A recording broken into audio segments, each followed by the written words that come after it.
Yo, this is Rampant Killer already, the DJ already. Lwanga Jonathan ng'ono abadde atemera mu gy'obukulu 14 nga muyizi ku Kisasi Primary School era nga abadde omu ku abo abayizi abagenda okutuula ebigezo byabwe ebyakamalirizo mu kibiina eky'omusanvu yavudde mu bulamu bw'ensi eno oluvannyuma lw'okuzannya omuzannyo gwa Baksama. Kigambibwa nti ono weebadde akuba Baksama yalandinze bubi ensingo nebanga ate ekosebwa okukakkana nga ne spinal cord ekoseddwa, bw'atyo yafudde addusibwa mu ddwaliro e Mulago. Kitalo nnyo nnyini ddala, Mungu agumye abazadde b'omwana ono wamu n'abayizi banne babadde asoma nabo ku Kisasi Primary School. Ku PJ Deniza Gakkole omulungi atumbudde wonna w'osinzidde nkwanirizako n'ennyongera okwebaza gyonna gy'otossaako engalo eyo gy'osinzidde. Omuyimbi King Saha olumbe lwongedde okumunyinyitira era nga agavaayo gagamba nti ono abasawo bamusabye awumulemuko okubanga abeera ku stage era nga wakumala ebbanga eriwerako ddala nga talabikako ku stage wamu ne ku zi campaign. Naye ng'omukulu ye amanyiddwa nga Baby Cool avuddeyo n'ategeeza nti teri kirala ezo drugs ze zitawaanya King Saha era bw'atyo n'asaba nti bw'aba asobola akendeze ku drugs z'akozesa oba oliawo obulamu bunadda mu nteeko. Yemboozi ya Rehabilitation Center omukulu amanyiddwa nga Didi aginyumyanga Lutabaalo ngamba producer ono avuddeyo n'ategeeza nti Jostede amangu ddala nga yakatuuka mu rehab omulundi ogwasookera ddala, bw'atyo yalaga okutya mu kifo we yali atuuse era ng'ono kye yasookera ddala okuba nga ate akola kwe kusaba peeni n'olupapula asobole okuba nga akuba maapu y'ekifo mwali alabe nga ate afuna w'anaayita nga bw'onoolaba ekyali mu prison break. Wabula agamba nti era bw'atyo yamala n'ava mu kifo ekyo omulundi ogwasookera ddala naye ate ne bamukomyawo omulundi ogwokubiri. Ku mulundi ogwo Jostede yali more than ready okuba nga ate yenga nga kyonna ekizze mu maaso ge asobole okuba nga ate awona era bw'atyo n'awona. We twogerera bombi bali out era nga producer Didi yazzeemu okuba nga ate akwasaganya emirimu gye egy'okuproducinga music ate nga n'omukulu amanyiddwa nga Jostede yazzeemu okuba nga ate akwasaganya emirimu gye egy'okuba music.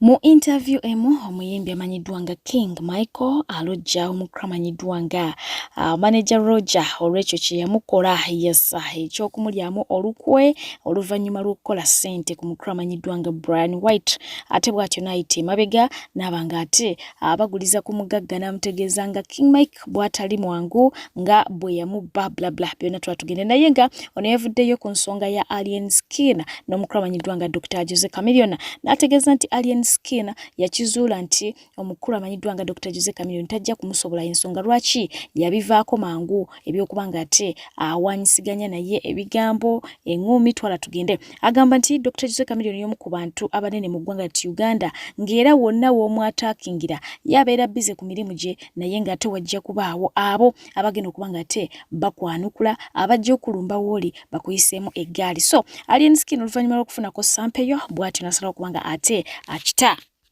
Metro FM relating ku mbeera eri mu maka g'omukulu amanyiddwa nga Dr. Jose Chameleone bagenze maaso okubaako akantu ke bawandiika era nga kalimu ekinyusi ku sayidi ey'abazadde. Bawandiise ne bagamba nti gye buva ne gye budda abaana baagala nnyo bannyaabwe okusinga bakitaabwe. Taata ne bw'olikola otya, taata ne bw'olyesaddaako otya, abaana balisigala baagala bamaama baabwe okusinga ate ggwe oba oli awo asaddaase ekinene n'okusinga ani maama. Ategeezezza nti mu maka newe muli baamu n'omwana omulwadde ng'oba yeetaaga ensigo, taata n'okwata ensigo n'ogiwaayo bagiteeke mu mwana, omwana ono nadda engulu tajja kusiima gwe taata yamuwadde ensigo wabula agenda kusiima maama abadde nga ku kitanda abadde nga amufumbira akamere akatwale mu ddwaliro nga nti ye gw'alaba nti yakoze kye yaplayinze paati nnene. So ng'ate era mu ddakiika y'emu beeyongeddeyo ne barelatinga ku mbeera y'essomero ne bagamba nti taata obeera eri ng'ofaabiina otuyana obiyitamu byonna byonna osobola okubanga ate ofuna ka school fees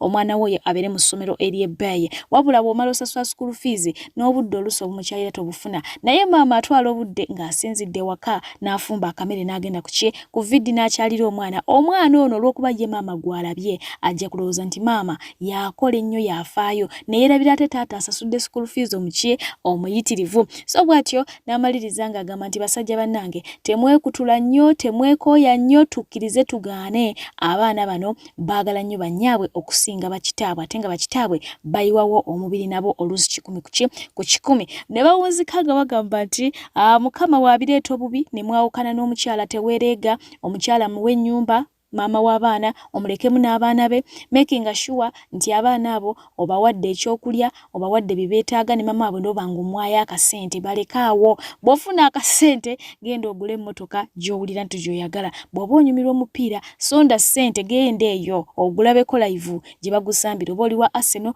noonya Arsenal gy'enaasambira live ogulabeko kyonna ky'owulira nti ky'oyagala genda ogule engoye z'owulira nti zokola ki zoyagala kubanga at the end of the day ne we muba mwogera ku nsonga za divorce mu public people will always defend the mother ajja kuba winninga 9%. I mean 9 out of 10 gwe daddy ngo winninga 1 out of 10 so boy batyo bagenze maso kubanga ate bakola ki banalizing ensonga eyo ebyo byonna nga byogerwa y'omukyala amanyiddwa nga Danira yavuddeyo bw'atyo n'atulaga nti yabaddeko ku cadet era nga yategeezezza nti mutabani w'omuntu omu yamututteko ku promo olw'okuba nti yakizudde oba yakizuula nti tabeeranga kukwemu bukyanga abaawo mu bulamu bwe oba okitegeera naye nga kyolina omumanya nti ono yavudde mu nsi ndala si mu nsi eri gyakola ki gyawangaalira naye ekyo kyabadde tekimatalinga beekubyemu ku bifaananyi ne bazinamu ku tuzina awo nno oluvannyuma n'amutwala ate mu concert eyabaddeko omuntu ataava mu nsi yooli eyamututte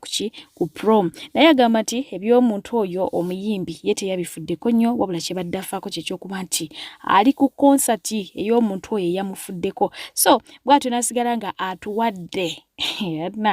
atuwadde akakisa tuteebe ani eyabadde prom date we tuluviringa omuntu oyo eyabadde date we kubanga ekituufu kiri nti omuntu oyo kyeyabadde ayagala kyabadde kimu kyokka bo ababiri bafunemukko akaseera akasufu ak'ekiro nga bali babiri bokka Danira baamukwanye oba anyway katulinde tulabe.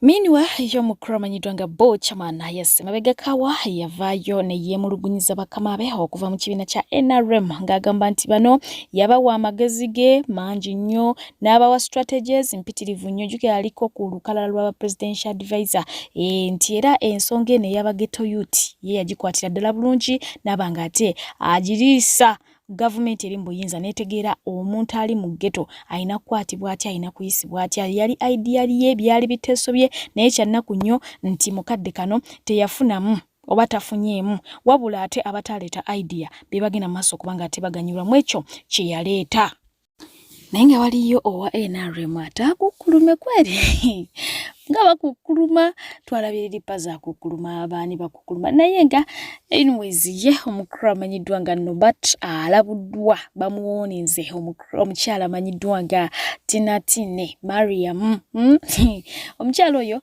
avuddeyo n'ategeeza nti omukulu ono waba ayagala emirembe yeesonyiwe kye bayita Nyamutoro ave ku mukyala gwe bayita Nyamutoro ebirala byonna bikole buli kimu kyayagala naye ave ku Nyamutoro. Nobat Events nzize mu mirembe munywanyi niza kukwibiraho ambogambaho boona bagambeho konka izina lya Honorable Fiona Nyamutoro lyesaasire liho mu bintu ebi abandi boona bacurike obacurangure obakunike obakunangure okwokwenda kuona konka izina lya Fiona Nyamutoro lyesaasire baraza kukunyatura bajja kusabula omukazi akubya weteeke embigere by'oli mu kuvumira omukazi bayinza okuvuma mukazi wo bwe batyo ne bamufuula bulere bwe bati n'osigala ng'otudde oba musajja kikaaki bagenda kukuba munywanyi totuwolomera va ku mukazi w'abendi omukazi akubya Amangu ddala nga maze okubanga ate ayabulira Galaxy FM oluvannyuma lw'emyaka egiwerako ddala 8 omukulu amanyiddwa nga Mr. Henry Kigambibwa nti yeegasse ku NRG. Eno nayo neesombodde bantu ebakukumbayo eri nebakukumbayo nebazze eno naye nga eyo gemu bwetyo bwetambula. So nga ate agali mu nkubo gagamba nti taata Kawato ate yayawukanye ne mutabani we nsonga za nsimbi. How comes omutabani yeleta tata ku ssini kijja kityo kubanga batabusa amangu ago katulinde tulabe naye ga ye omukulu amanyiddwa nga aluze Abraham ono yavuddeyo n'agenda maaso kubanga ate atendereza mukyala we Sarah era nga yakubiriza abakyala bonna bayige okweyisa nga Sarah bwe yeeyisa wamma gwe obufumbo bukole ki bubanyumire. Yagambye nti Sarah azukka ssaawa 11 okumutegekera breakfast zigenda owera 12 nga breakfast eri tayaali okitegeera. N'agamba so abakyala abakeera nga Sarah oba abalabirira abaami baabwe nga Sarah bwamulabirira be basaana ebirabo ebyagamotoka agayimiridde agasajja nga Sarah ina naye abakyala abaagala okuba otulo ne babeera mu kufuluta 24/7 ne bazuukuka leeti abo basaana b'emmotoka nga bu Vitz oba Seekyo basigale mu takisi zaabwe mwe baba batambulira era mu abakyala mbebe tebikola nga muli omukukuluma mbwe abaami bamwe tebabawa birabo ndoza mulabye ensonga lwaki ebirabo bikola ki bibalema. N'agamba nti omukyala olina okuwa omwami wo password yesimu yo nabeera nga agimanyi ate akadde konna waagikusabira oba waagikwatirako toyina kubanga obumbujja ng'oli ku pressure olina okubeera free era ye Sarah wonna waayagalira waakwatira ku ssimu ye n'alaba abasajja abaagala okutegula mukyala we n'abategeera oba okiwulidde. So n'abasaba abakyala muyige okweyisa nga Sarah. Naye nga ye omukyala amanyiddwa nga Venka bw'atyo naye yategeezezza nti ebbuba aliyina ate liri mu jjiya nnene 10. Agamba nti omuntu atawubira muntu we awo tewaba laavu. Bw'oba olina omuntu nga takuwubira awo laavu tewali. Era n'ategeeza nti yeewuunya nnyo abantu ababeerawo nga tebaagala bufumbo. Ye obufumbo abwagala era tebumuyisizza by'okutwaliza awamu. Omuntu wamwagala ate naye awulira ng'ali ki ali loved. So nga te omukulu amanyiddwa nga Reggie ali more than ready okubanga te akuba abantu b'embalala omuziki okuyingira kujja kubeera kwa mitwalo 6 gyokka waliri mu kisaawe echeka awo so basobola okubanga bakikwasaganya. Ate nga ye omukulu amanyiddwa nga Wyke Benda yeeyunze ku bayimbi abo abatoma ku ngeri omukulu amanyiddwa nga Edlisa Musuza bamuyite Eddie Kenzo gy'atambuzaamu emirimu gye wali eri mu Federation. Ono yagenze maaso okubanga ate ategeeza nti Eddie Kenzo olw'okuba nti munange ye presidential advisor ayina ekyo ekifo gattako okuba nti munange ate ye president wa Federation yagenda maaso okubanga akola oluyimba olwo n'alukolera omukuliri Kaguta Museveni bw'atyo n'alwanjulayo ewa Museveni nti lukoleddwa abayimbi abali mu Federation. Kyokka ate teyayanjulira muzeeyi bayimbi abo abatamwagala oba batakkiriziganya naye. So ku lw'ensonga eyo Eddie Kenzo n'abanga yatwala akakisa ako okukonvinsinga muzeeyi nti almost buli muyimbi ali eyo akola ki amwagala. Ekintu Wyke Benda ky'atakkiriziganya nakyo agamba nti awo boss yalimba muko okiwulidde. Ate nga ye omukulu amanyiddwa nga Abitex Musinguze bw'atyo naye si musanyufu ne Eddie Kenzo. Agamba nti Eddie Kenzo alina ebifo eby'amaanyi 3. Ekisooka bawa minisita Mulamba, ekyokubiri presidential advisor, ekyokusatu president wa Federation. Kyokka mu mbeera eyo tasobola kubanga ate munange akola ki awabula Yoweri Kaguta Museveni mu ngeri entuufu ku nsonga y'abayimbi. So ne kule ensonga eyo ffe babivulu promoter tugenda kumubaaninga tetugenda kuddamu kumuwa business yonna n'akamu n'akatono ddala okiwulidde tetugenda mu promotinga kubanga naffe tuteekamu amaanyi mangi okubanga tukola ki tumupromotinga. Ate kyalina okumanya nti naffe tuyina omugaso munene nnyo mu industry eno. So alina okubanga akola ki atubeererawo. Bw'aba tatubeereddeewo tugenda mufuumuula.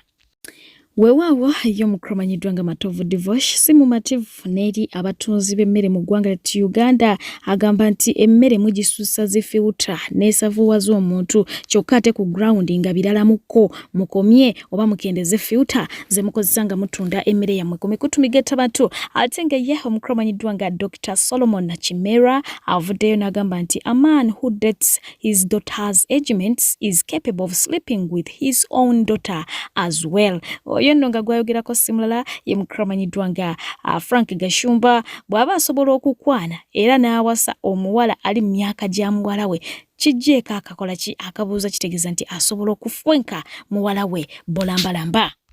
So ngate n'omukromanyiddwa nga Rama ya muwagizi wa NRM naye ngono yatandikira mu NUP. Weewaawo yeekanze ayogedde NUP mu kifo kya NRM bw'abadde alina ensonga zayisaawo. Kwekweka ndini wenyale munye mukyala wange yangu batukwate ka video yako okwejusadduka banaye mulabye bwe buzibu bw'abakyala nze ndi wayo face yeyekweka tuwagira nupu ne mukyala wange namuli Janat Bashat gwe mwalaba ku mukolo nga nyanjula ne mwambaze empeka ngambye nupu enyali oganye nupu.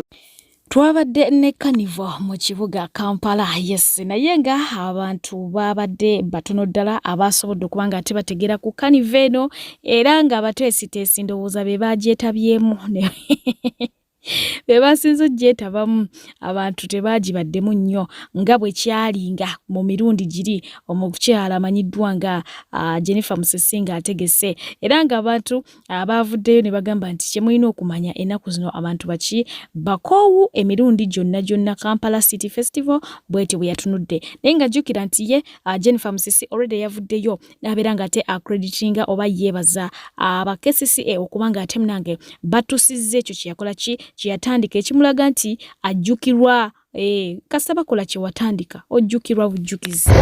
Carnival ebintu tebitambudde bulungi ab'emmere bagisigaza ab'ebyokulaba bisigaza aba-ice bamusigaza bagamba emidaala gitwale tegirina abantu wotambuza n'olaba eringa eyakatandika naye ate nga egenda kuggwa betulinze bulinzi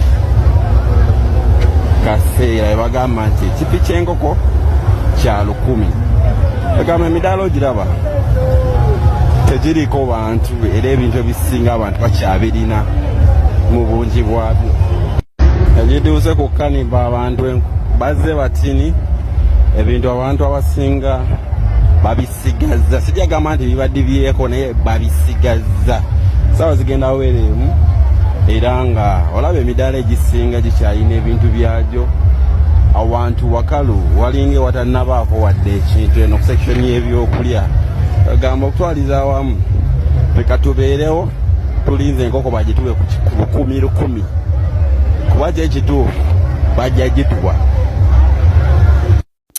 Ate nga ye omukromanyiddwa nga Barack Joshua ayongedde okuba nga ate atambuza music we okwetooloola ensi yonna era nga gy'ava aleka bamutenda butenzi abaleseemu looko okiwulidde ono avuddeyo agamba nti yasemba okumulaba ennaku 3 emabega nga performinga naye ne gye buli eno tannaba kuba nga ate akakkana akyalabira ddala performance y'omwana ng'emuli ku ki emuli ku kichwa. Been 3 days since Joshua Baracus concert in London and his music is still resonating in my head, so addictive. Today I'm like, si we go la vida, si we go la vida, na na na na na na na.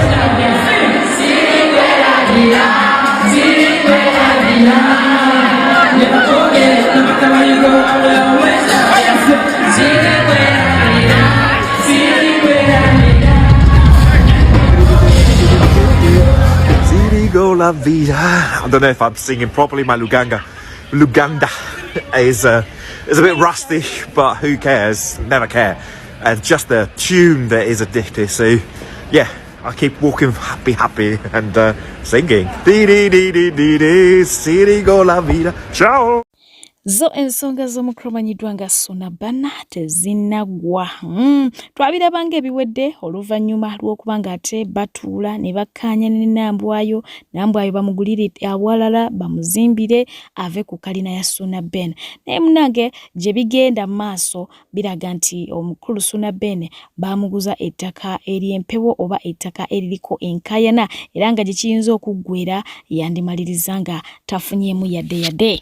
Sunabena yonna gy'oli nze nkugamba omutuuze w'oku kyalo kuno ku Bukaaya ti omusajja yakubba kubanga ekibanja kyennyini kw'otudde kwe yakuwa ekyapa nakyo kyennyini nannyini ttaka yali yakigula. Kaakati n'ekyapa kye yakuwa nakyo kyennyini kyakifere kubanga yamala kukyusa mikono n'alyoka abawo ebyapa. Kikulaga nti ekyapa kyo kifu. Ekyapa kya Sunabena Kamogo Chiwa Sunabena yakozesa emikono emijingirire ekyapa kifu namuwa ekyapa nga kifu. Era kuno kuliko abantu abalinga Sunabena abafuna ebyapa ebyo bwebi ebimu biriko caveat naye ndoza ye yafuna omukisa kitete kyagendako caveat oba sekyo twagenda okugenda mu kkooti okutandika ensonga ezo. Omanyi ensonga zaalinga zitambula era nga yakyayongera okufera abantu nga bwagenda n'abafera sente ne zimuyambako mu misango. Era neewunya okulaba nga tekiriko caveat. Omukyala Spice Diana yeewonyesezza bangi omuli n'abagoberezi be oluvannyuma lw'okubategeeza nti kyalina ttatu kubanga agitiira ddala. Jjukira nti abayimbi tubamanyi nga abantu abasobola okwekola buli kimu kyonna oba okiwulidde. Basobola okunama, basobola okwefumitafumita, basobola okwekolako ebintu bingi. They can risk be bakyasinza okuba nga teba riskinga. Bwe waawo ne mu bantu ba bulijjo gye bali naye ate be batono ddala abayimbi basinga okuba nga bakola ebyo. Kakati no bangi beewunyiza omukyalo no weesinzidde ku Live M n'abategeeza nti talina ttatu n'egi ku mubiri gwe kubanga azitya. Naye nga nnyongera okujjukiza nti abantu bangi mubeereyo ne mubeera inspired by these people n'obaako akantu k'omulabyeko n'okeegomba n'ogamba nti nange ako nina okakola. Naye nnyongera okujjukiza nti ebiseera ebisinga what we see bwe kibeera. Shiba yatuulako awo ku TVM ne yeepangulula n'atulaga nga parts ze zisinga teyazifumita nga ffe bwe tulaba pini bwe zituulawo oba okitegeera era n'ategeeza nti ye atya nnyo okukola ki okumufumita. Naye ate abamu bwe balaba kapini nga kali mu kifo ekyo bagetinga inspired n'agamba Shiba kwenfiira bw'aba yafumise kundi nange ngenda ddifumita, bw'afumita olulimi nange ngenda ddifumita. Yeepangulula nga mu butuufu pini ku mubiri ayina mbale. Nze munange sekuba tatu gye mbadde ntegeeza is waliwo eyebrows bakola nga teziri permanent emalako week oba week 2 wano ku Kisige. Kati nga nze aba ne shows nyingi nkowa okola makeup all the time stuff like that. Ate sina nnyo Kisige kiri awo naye tatu of course kwekuba sina tatu ku mubiri gwange ekyo mubiri byonna kyannema kyagaana. Tatu gye nina ndowooza kano nali ngezaako testinga tatu oba eruma nenuma nangamba nfaaki nenkoma kano. So anywhere ku mubiri gwange I have nothing like a tattoo and I don't think I'll ever have one kubanga si ekintu ekinsikiriza. Oluvannyuma lw'obutawangula mu High School Awards, omukyala amanyiddwa nga Sandra Liana gye yabadde nominated yavuddeyo bw'atyo n'atabuka n'abagamba omulundi omulala temututeekanga mu bintu byammwe bya kisiru bwe muba mumanyi ng'ebintu byammwe bya kibi, ebintu byammwe biba bya kifere. Abaana baamugambye bulijjo wano tubagamba nti ebintu bya kiyaye bya kifere nga temunyiga. Kaakati singa wawangudde singa oleekaana naye nga ye yaleekaanye. Bana tunoonya abantu abasobola okutegeka awards ez'amazima ng'omuntu ne bw'aba aziyingiddemu obululu tasobola kububba kuba waliwo olwo kati abantu kye bakola ndooza awadi oba bategeka lwa kinyumo kwagala kulaga nti bannaye abantu basobola okubba oba abantu bagitegeka kwagala kukolerako nti ayagala obululu obungi nsasula nkuyisizeemu nkukwatiremu. Wala Ismail lwaki mutegeka award zino naye twagalayo omuntu ali serious wena security ennungi ng'osobola okukola kinga government people's choice ti abantu be bagenda okwerondera ekituufu ng'obululu si bubbe ng'entu kigenda kutambula mu process kirina okutambulamu. Bino ebyokutunomiratinga ne mutandika otuzannyira ku mutwe ng'olwadde mulina omuntu gwe musobola okubbira obululu n'ayitawo mu ddakiika 2 sitemuddamu kunominatinga bintu bya kisiru bwebityo ebifaanana bwe bityo.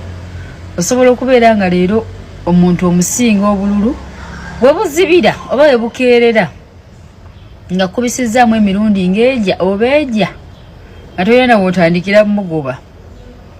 Naye ng'ate mu kye twogera mu awaadi zino bataddewo nti olina kulonda mulundi ogwo toddamu.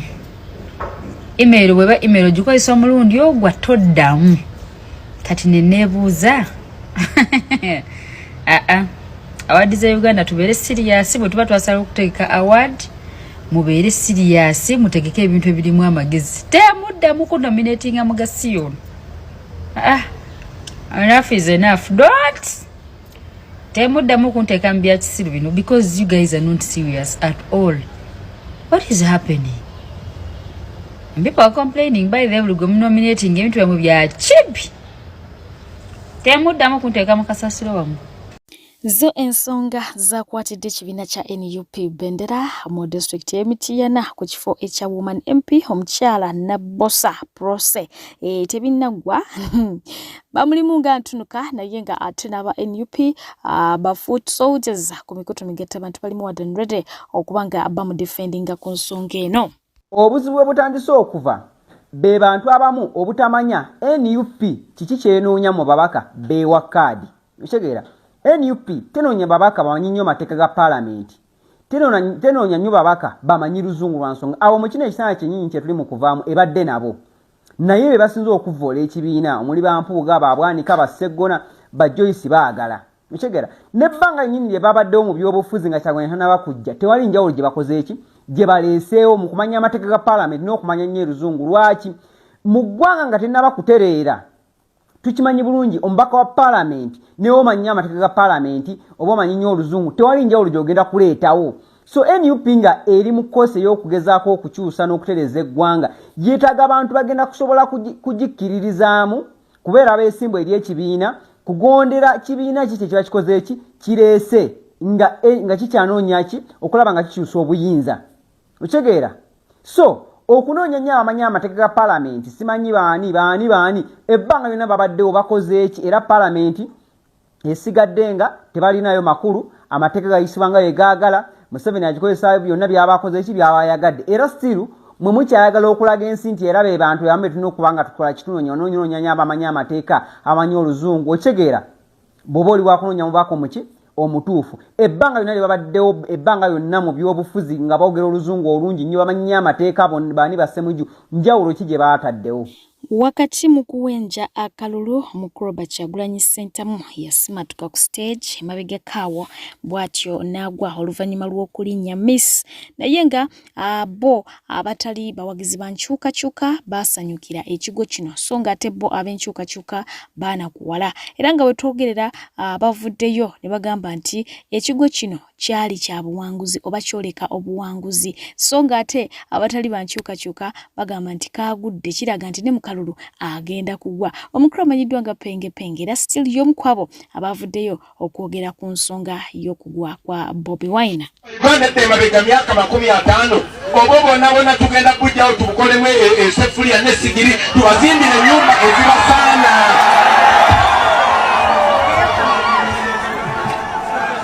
Tofayo nkomeewo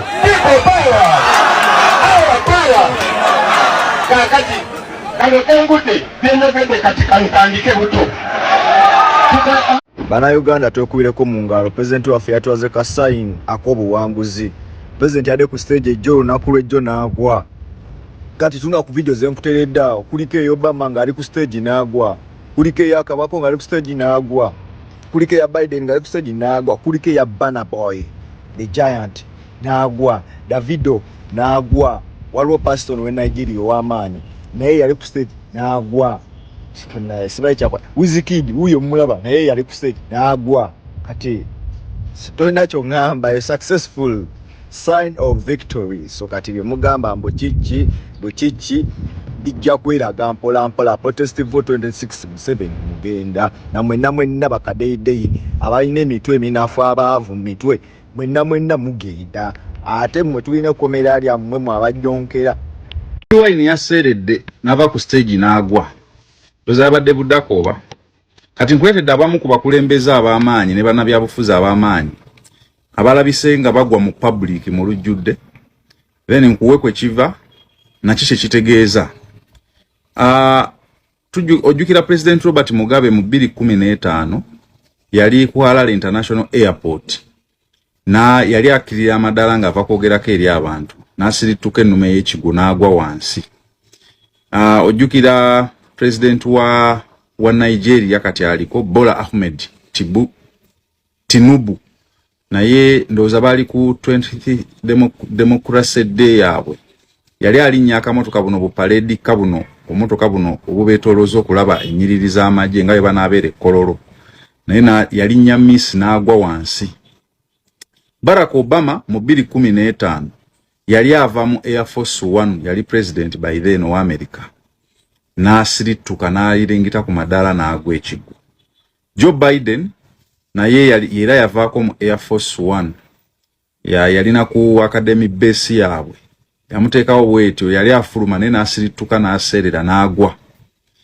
US Vice President Mike Pence mu 2020 naye yavaako mu Air Force 2 Vice President batambulira mu zebyo bayita Air Force 2 naye nasirituka ku madaala n'agwa ennume y'ekigo.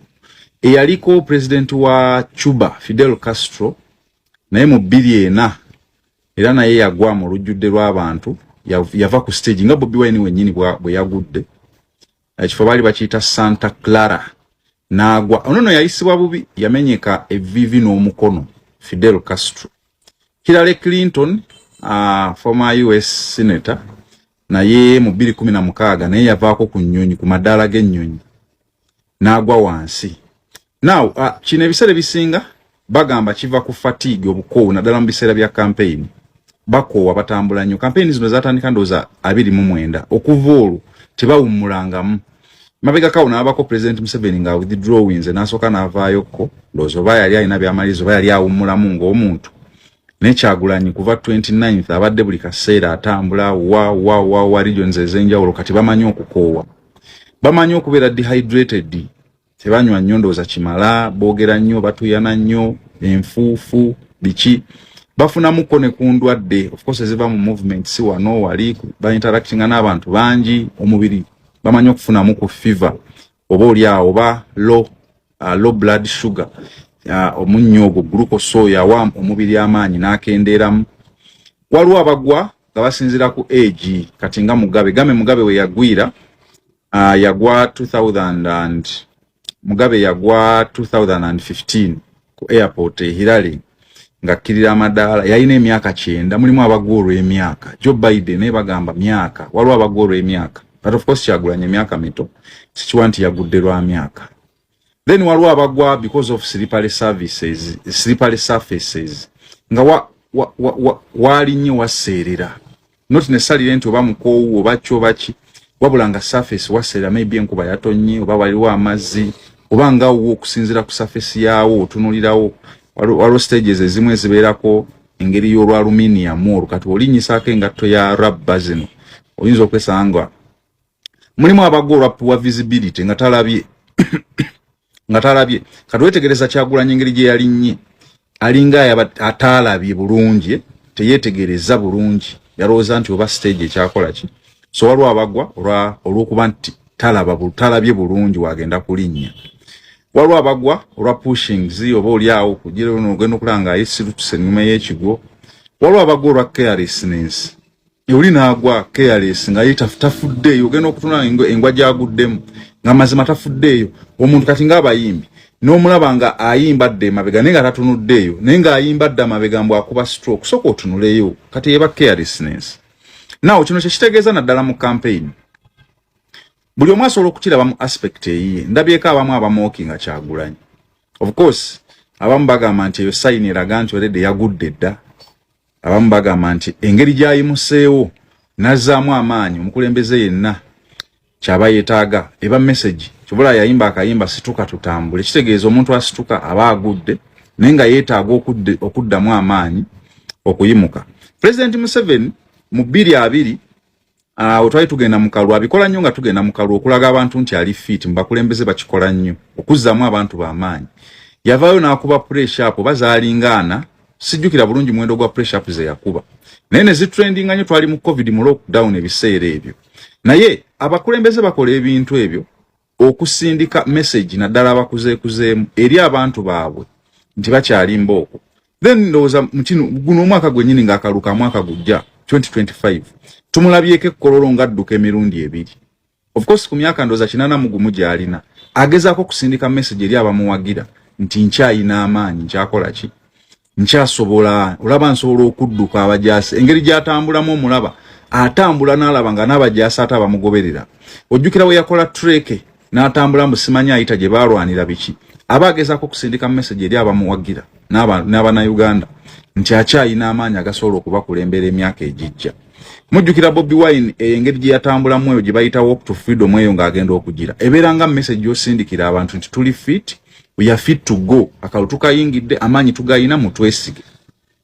Mujjukira Amuriatu we bamuggyaamu engatto n'abeera nga campaign zonna azikola tali mu ngatto eyo yali message eyongera okugumya abawagizi be nti regardless whatever byonna bye batuyisaamu ngaffe aba-FDC oba opposition tulina okusigala nga tutambula mu mbeera ki oba mu mbeera ki. Campaign zonna yazimalako ng'atambuza bigere so bannabyabufuzi abamu ate asobola ogikozesa nga advantage mu kugwa nga owasirituse ate n'afunirako kyongera kuzzaamu bantu be maanyi. Abalungi abatuuliriza era abatulaba olunaku olwaleero tukyaddeko ewa Sheikh Ashraf Dembe. Sebo sanyusa okubalaba amannya agange Seeka Ashraf Dembe akola ku bizibu by'enjawulo omuntu singa aba alina ebirwadde tumusomereddwa tumuwa amazzi ga lukuya nga bw'obadde ogalaba tugenda abantu ku kyoto ne twokya emizimu emibi egibabaamu n'okulomba edduwa abantu singa abeera ng'ali wano atuuse sobola okumulombera edduwa ne waba atatuuse nga mpadde amannya ge naye ng'ali wala neetaase enamba yange yeno eri 0707763711 namwe bannyinaffe abali ebweru oyagala okuba nti oyagala okulombera ku dduwa ng'olina ebizibu viza zibuze amaka gakolongotana sente zikola zimpita mu ngalo ojja kumpeereza ekifaananyi kyo n'amannya go ebyo byokka bijja kummala nja kukulombera edduwa ojja kutereera. Olunaku olusembayo mu mwezi mba n'edduwa eyawamu ffenna n'abalwadde bange abakadde n'abapya. Salaamu alaikum warahmatullahi wabarakatuh.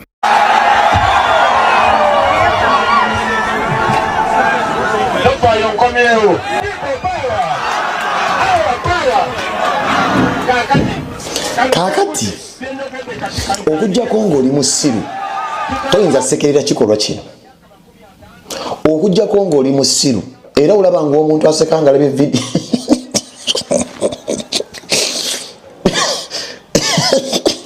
ne mwana Kyagulanyi oba yavaawa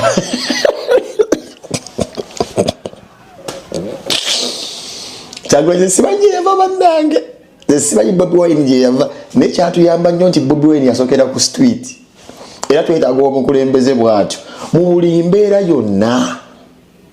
Bobi Wine akulaga nti situka ogende mu maaso ng'otambula tova ku mulamwa gwe bayita liida kyonna ekikutukako mu bulamu genda bugenzi mu maaso topowa ddamu w'otandikidde. Maama Solo mbadde nsaba abantu ba NUP mwenna taata waffe oyo mumulabirire bulungi because is restless tatuula tawummula alabika teyeebaka na bulungi nnyo kimuleetera okuba nga omubiri gwe mukoowu kuba nange okunoonya okalulu si kwangu okutuula mu bantu nga bangi n'obaliisa ekigambo si kyangu n'ova wano n'odda wano n'ova wano n'odda wano n'ova wano n'odda wali bannange ogw'omulimu si mwangu ogw'okutambula amawanga oba n'ogenda mu bitundu by'eggwanga ng'onoonya akalulu ogw'omulimu si mwangu. So he must be exhausted. Kino kintu kya bulijjo. He lost his balance ng'omuntu yenna omulala. Ate nekiro ebintu biraba nnyo ku stage abantu bagwa yebeera girabe nga accident. So naye nze nina essanyu ly'amaanyi nnyo nti omukulembeze nga Bobi Wine bw'amanya nti ekintu kyonna ekimutuuka kwakitwagaza This is the video today training lwaki nti akulaga nti wabaddewo ekibadde kiriwo ne waliwo ekyamuleese akivuddeko oba agenze mu maaso ng'abaliisa ekigambo. So ka video ka trending nga nesikala mu buzibu olw'ensonga. I'm very happy omukulembeze affe teyamenyese. Ndi musanyufu nnyo nti teyafunyenyeera buvune buli awo. Era ndi musanyufu nnyo nti ekyamuleese yakimaliriza. Abantu abamu bakomya ngendo mu kkubo n'atambula n'agenda. Kati byogera ko akasati n'ebintu byawukana. Eyo NUP gye musekerera nti Bobi Wine kino kyamutuuseko yagudde ku stage yakoze bw'ati. Kankulage bali betuvuganya. Wulira akatambi koona atawazisaasi. Nolemo emikiso gikozesa egiriwo. Olowooza buli muntu bano amuzimbira ennyumba. Ekyo kifu. Ate bw'oddamu okundeekaanira bajja kukukwata. Obutaba na mpisa kyemuba temufuna namu. Kati ondeekaanira nkole ntya? Olaba nze naakalaba. Bw'oba olina ky'oyeetaaga oyita mu bakulembeze. Abakulembeze bonna mwabasuula abantu nga mmwe. Mumulekedde n'ekibiina kyaffe okusereba. Kakati onootumaani nga mwalonda bannuupu. Tulina gweotumalonda bano musobole okubabaweereza. Kubanga si buli muntu kyasobola okutuukirira Prime Minister. Kati oleekaanira mu bantu, abantu bakusunga. Ekibiina kyo okikuba ku ttaka. Mwawagira nnyo olwo.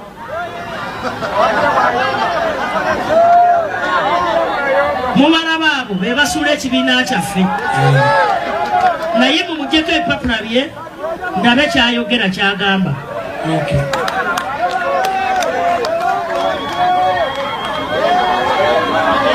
Ate teekako n'essimu yo. Oba oli awo kyayogera kirimu naye nga tamanyi ngeri gyakola ki? Yakireetamu aleekaana buleekaani. Baasi. Olaba ekyawula bano n'oli abadde agudde. Ekyawula bano bonna nti bonna banoonya kawulu. Ne bakanoonyeza batya. Bakanoonyeza mu baani. Omu omulaba asumattuse ekigu n'abantu badde balumiddwa ate bali mumuwuliriza. Omulala comfortable ali ku sende ya wa musole wali soft. Bamuzimbide n'ekidaala oba ekikaali kwayimiridde ka stage akanene nga bakataddemu ne ssente. Naye nga byayogera akanga bukanzi bantu. Nga byayogera n'abantu abazze omuwuliza babasasudde ssente okujjaawo.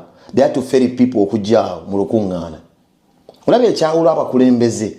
Tunuulirira engeri gy'ayogera mwezi ogamba bonna bakambwe mu kwogera kuba olina bw'oba oyogera ng'olina ensonga zoyagala okubeera ng'oteeka mu bantu nga ziri nga olulira nsonga ssemasonga olina okubeera assertive sometimes. Naye bawulire bonna arrogansi zaabwe bombi zaawukana.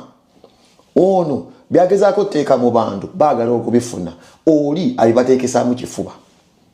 Oli abateekamu n'okubatiisa nti ate bw'oddamu okundeekaanira bajja kukukwata. Alowulira ozze kunoonya kalulu kyokka otiisa abatulunzi bo b'otadde babazze mu lukuŋŋaana nti bajja bakwata. Olaba nze naakalaba. Nze omuntu agira ennyonyi baba we bapama. Bw'oba olina ky'oyeetaaga. Omuntu yenna okwagira ennyonyi baba bakupama mu mutwe. Anoonya kalulu kyokka era atiisa abantu.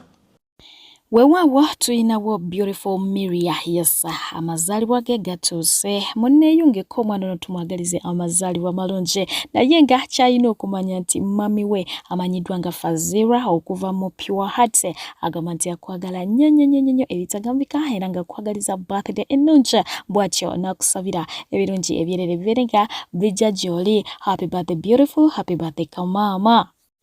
Weewaawo ngenda kwangamba ssiriza omukulu amanyiddwa nga Muhammad Nsereko tunajjukira nti ono oluvannyuma lw'obutageti nga nominated kubanga teyeesimbawo ku ntebe ey'obukulembeze bw'eggwanga Uganda yatusuubiza okudda tubuulire ani gwagenda okubeera emabega. So many people were eager okuwulira ekyo but tetwamuwulira.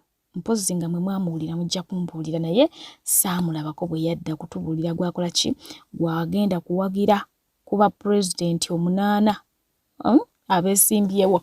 Weewaawo avuddeyo n'atabukira Kyagulanyi okuba nti munange tawagira ate bannankyukakyuka banne ab'ebibiina ebirala ate oba bo bamuwagira ddi.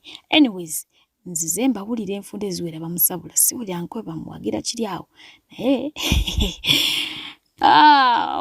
obudde butukute ngenda kubanga mberekereza mbajjukize nti mujje tugende emitala w'amayanja tukube ekyeyo nze mwenyini kabwejumbira ngenda kubanga ate nkukwatamu okulaba nga nzigusa ensonga yo ey'okutambula ate munange otambule nga tobbiddwa ate nga otambulira ku employment visa. Tulina emirimu egy'abaana ab'obuwala n'egy'abaana ab'obulenzi era nga etwogera twetaaga abaana ab'obuwala okukola nga ba cleaners mu ggwanga erya Qatar atengera mukadde kekamu twetaagayo ba caregivers twetaagayo abasobola okukola nga ba housemaids ate bwenzira ku side y'abalenzi twetaaga ba riders ba drivers wamu ne ba e-park abakola mu e-parking. Yes, so mujje tubere nga tugenda okukakalabya obaweereza mbadde pije temwerabira ka airport pickup wali nnyo nyini ddala weekali abatuwagidde mwebali nnyo mwebalire ddala. Ami Kyagulanyi buli gyagenda agabatiiki ngambulera kitegeeza tagamba nga ko batiiki nga ababaka baffe ate naye enjogera yembi nnyo tereeta unity. Aina kwogera atya anti ye kati ye wa is either him or not. Her heart is good. Her heart is good.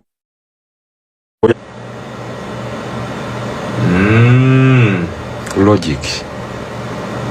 Enjogera ye naye bakanga common sense nti buli wayita sitekanga yakugamba nti ikyabwe byokka era aganedda nowa independent yenna mu muboole gwe nga wajja oliki ye yajja ki ye yajja aliki ne kati ate ina makamu ali damu yajja aliki ejja independent lwaki alowooza abala tebasobola kujja nga bali independent.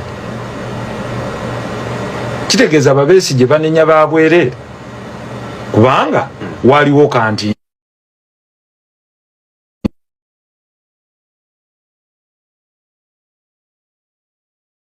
akanga gwakajjo nga naye waludda lwaki yali wa kibiina ki teyali wa FDC ye lwaki teyalinda naga akatulinde ono munnaffe agigweyo yaganzize ndi independent. So you cannot castigate everyone from other parties or those that are independent just because they don't belong to your party. Gulwacho loza buli omwani na kuyingira makako. Enjogera yetesikiriza. Wadenga obaddo ine birowoozo. Naye ogenda ogamba abantu. Atali kwambulera. Oyo taba ani gwolagira. Ani gwolagira. Nawe kyomwogera obadde kitegeeza no because you see engeri gy'oyogera olaba mwami Museveni ayinza okuba alina obuzibu naye gwe gy'omwetegerezeemu atuuka n'aga nti ono kandidate waffe wa baasi tye ye yafuna fulaga tye n'alaga ne independent ono n'aga naye noono omwana waffe some logic.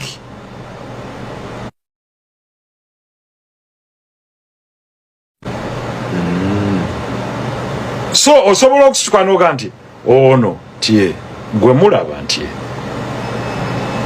akamyufu kamusesemye waffe naye si mubi gye tuli okusalawo kwammwe olwo otutte consolidated votes.